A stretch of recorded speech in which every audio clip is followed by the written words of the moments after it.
the variety of inner worlds happening in this room.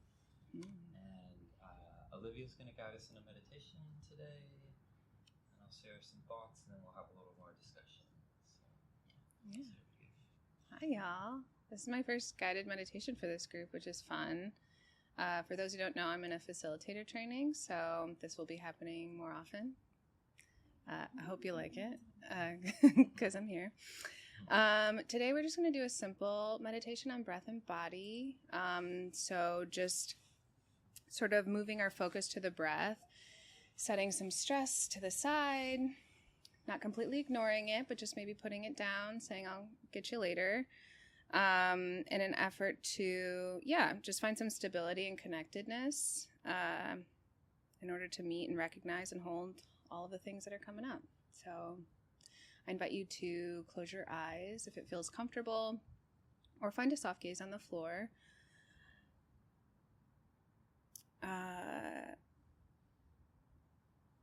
We want to sit upright with an energetic posture, but nothing forced, nothing uncomfortable, but have some aliveness to the body. We're going to bring our attention to the sensations of how it feels to be still in this moment.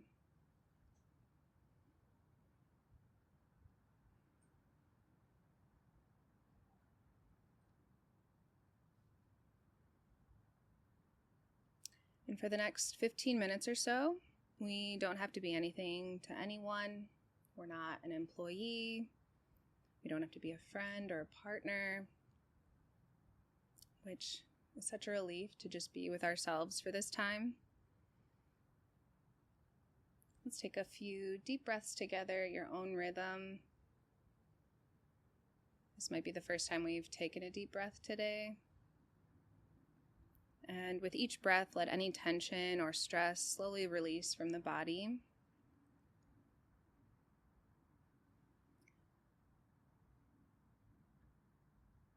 I'm going to take you through a short body scan. So as we breathe, starting with the head, relax the muscles in the face. Relax the jaw.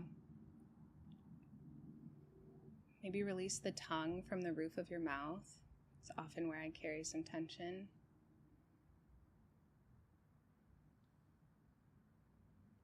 Find some ease in your neck and drop your shoulders onto your back.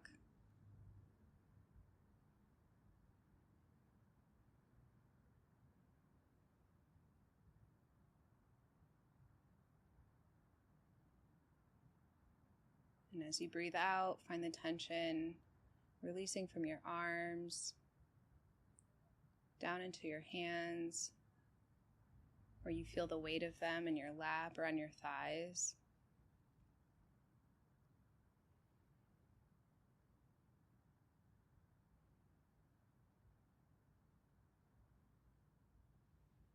Feel the sensations of the breath in the chest and the belly.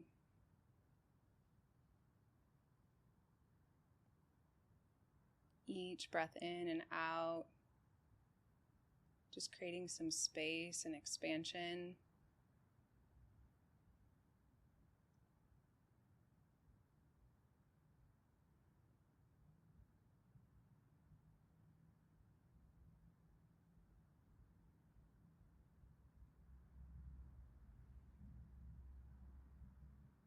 Recognize as we move lower into the body how it feels to have the cushion supporting you.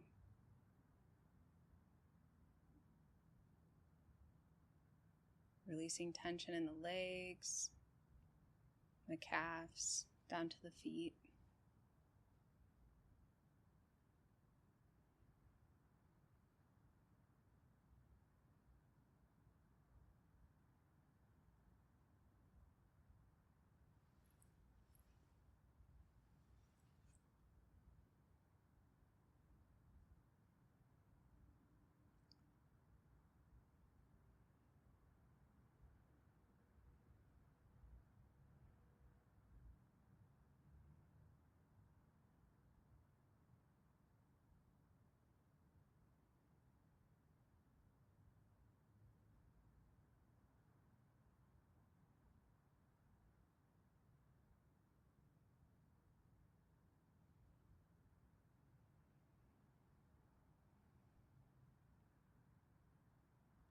take a moment to check in with yourself. How does the body feel after spending a few moments scanning through? How's your breath? There's no right or wrong answers to this. We're just noticing the sensations.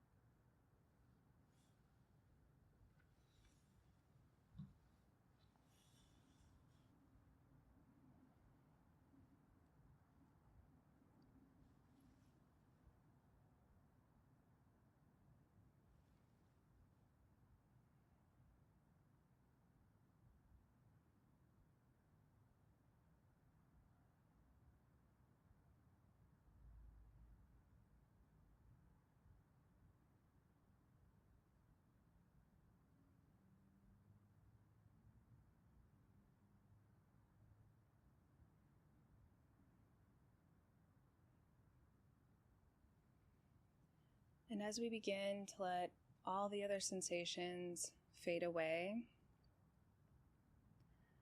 let's tune into the rhythm of our breath. Breathing in and breathing out. Continuing to return back to this over and over again. Breathing in and breathing out.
Where is the breath most present for you?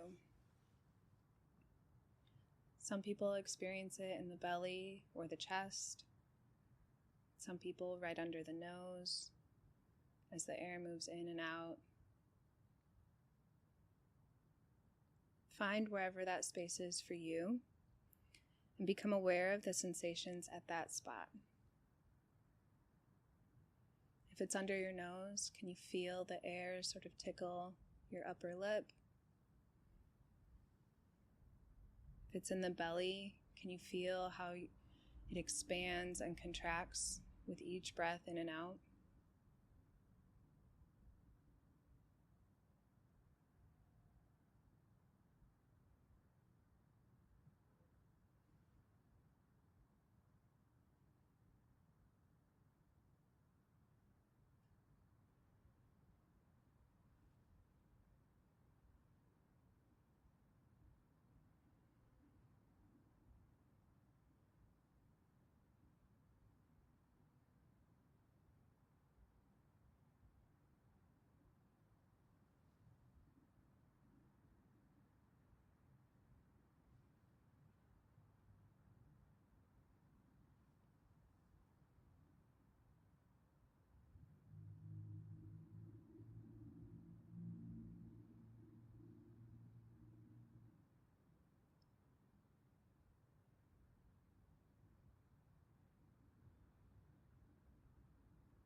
With each breath in and out, we can begin to note as we breathe in, maybe just the word in.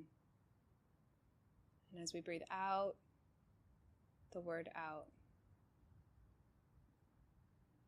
As thoughts arise, we can continue to come back to the breath and this noting practice.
The mind will always think thoughts. It's what it does. But we can use those moments as opportunities to continue to return to the breath.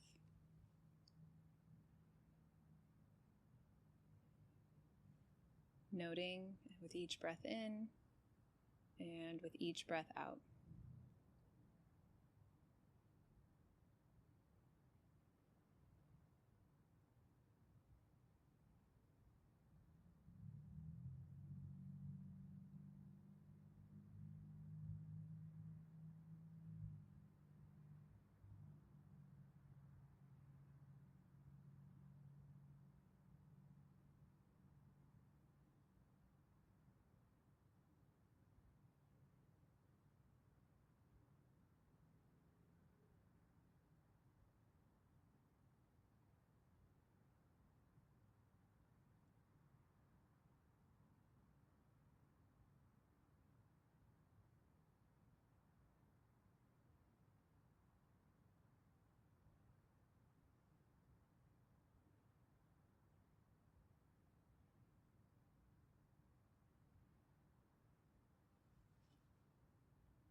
This practice is not one of shame or guilt.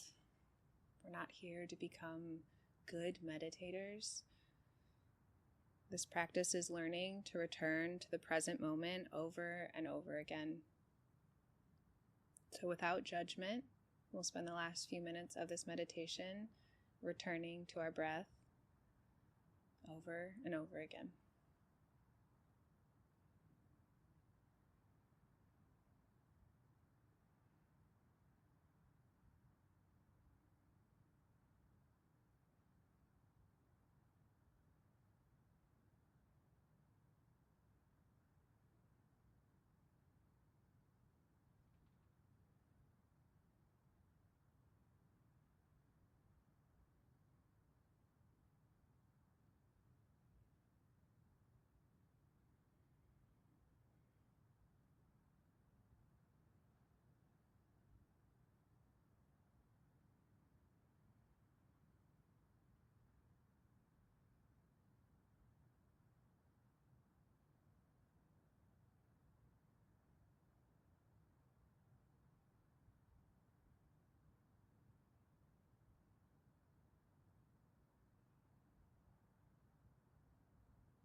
So thanks everyone for being here, for practicing. Thank you, Olivia, for leading that.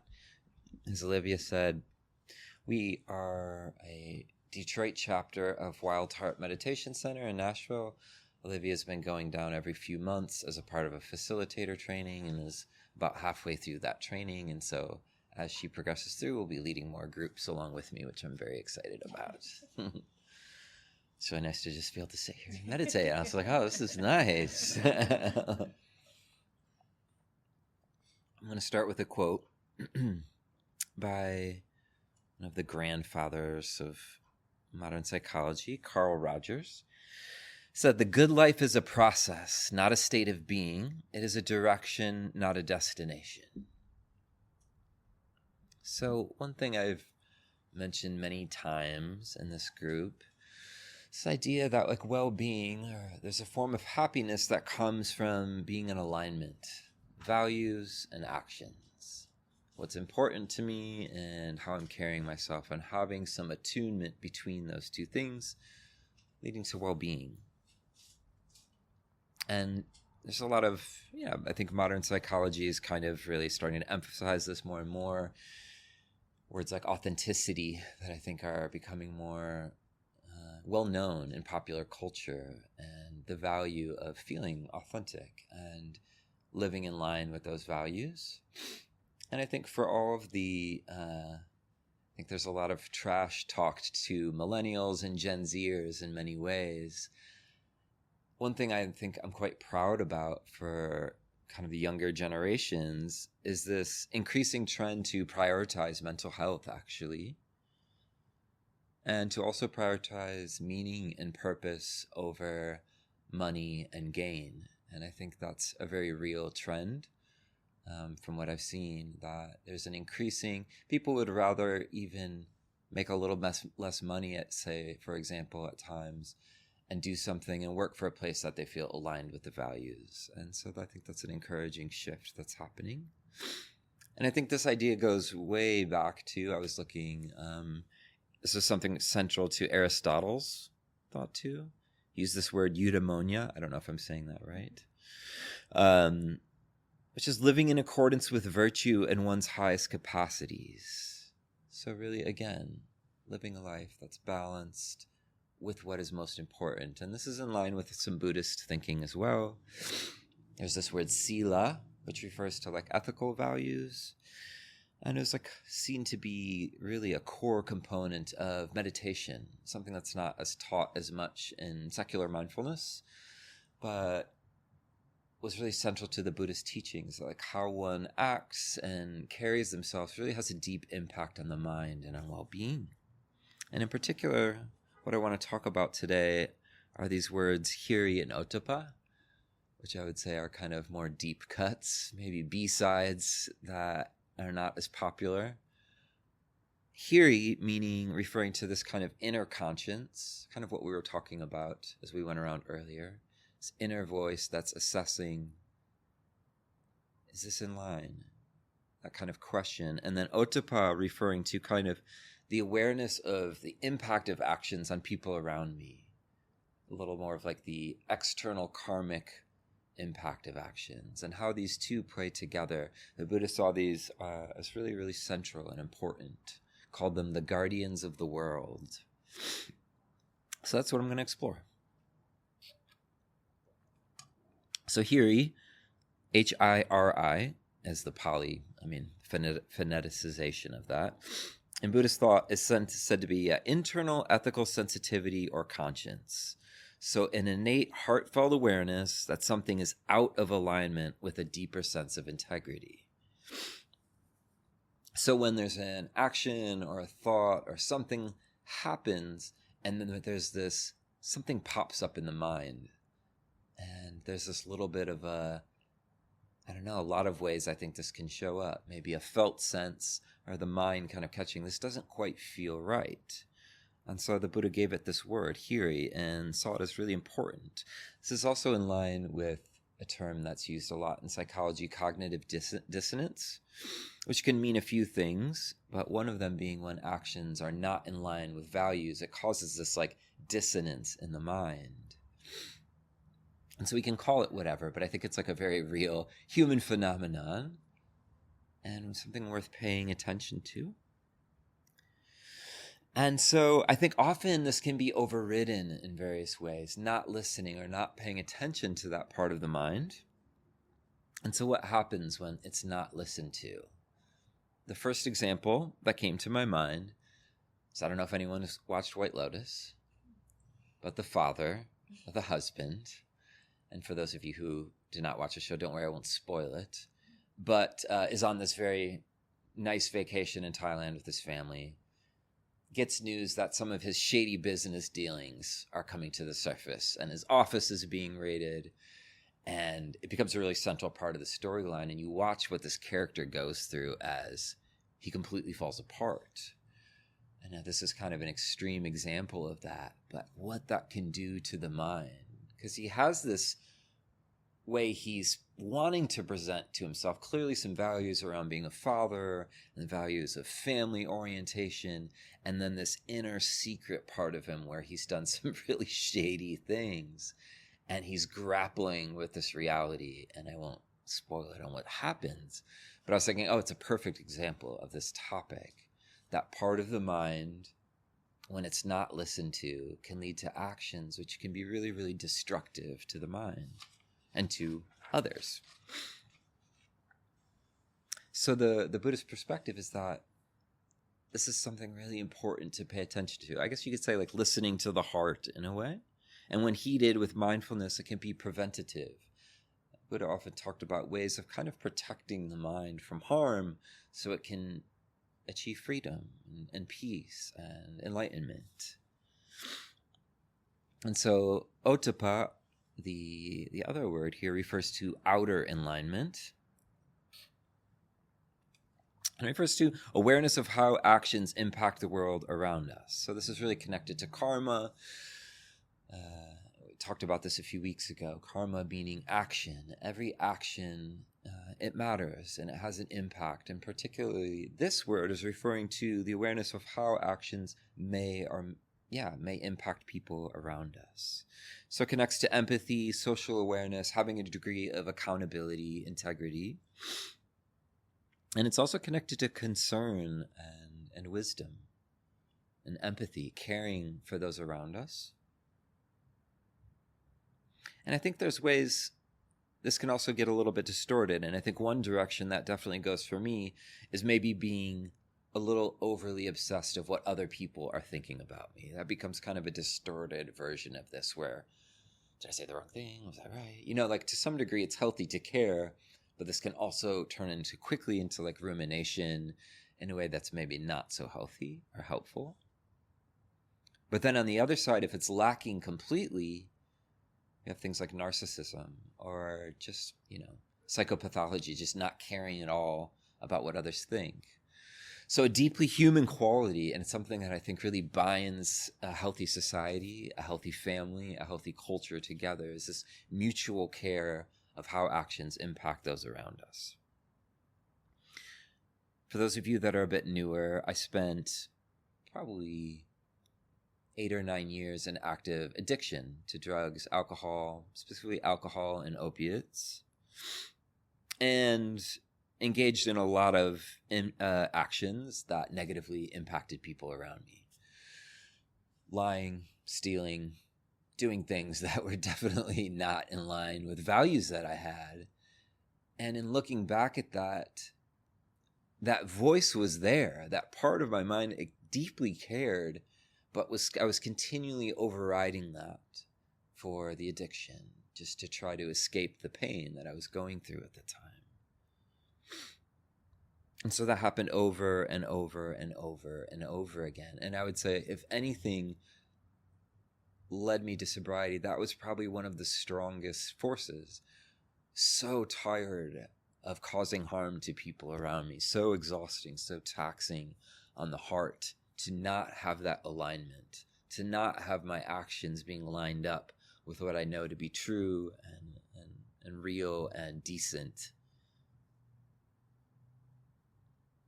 And it seriously impacted a lot of relationships in my life.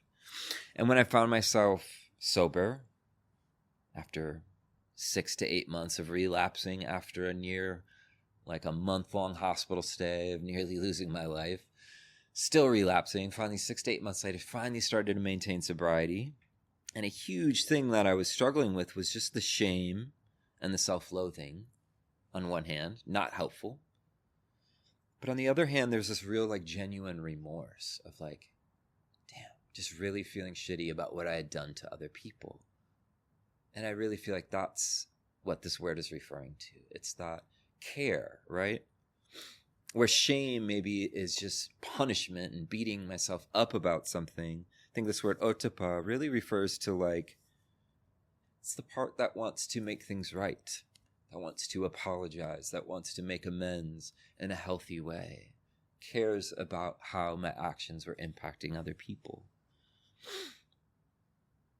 And when I got my first job in sobriety, working at a deli bagel place in Nashville, and within 6 to 8 months, just really gained the trust of the owners. They were this Jewish Italian couple from New York City in their 60s, 70s probably.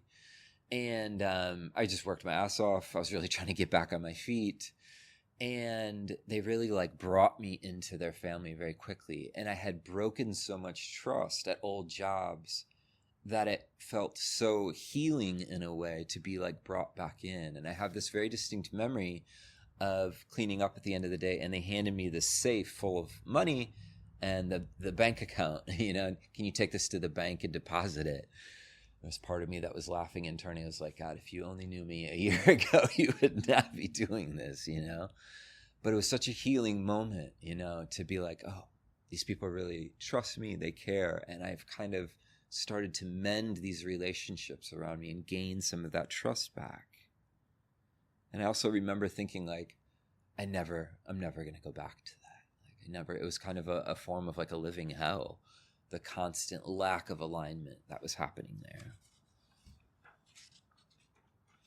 So this is an area for, mindfulness is something that can be brought into all these different areas of life off of the cushion. And I think this is a really helpful, nuanced area to explore.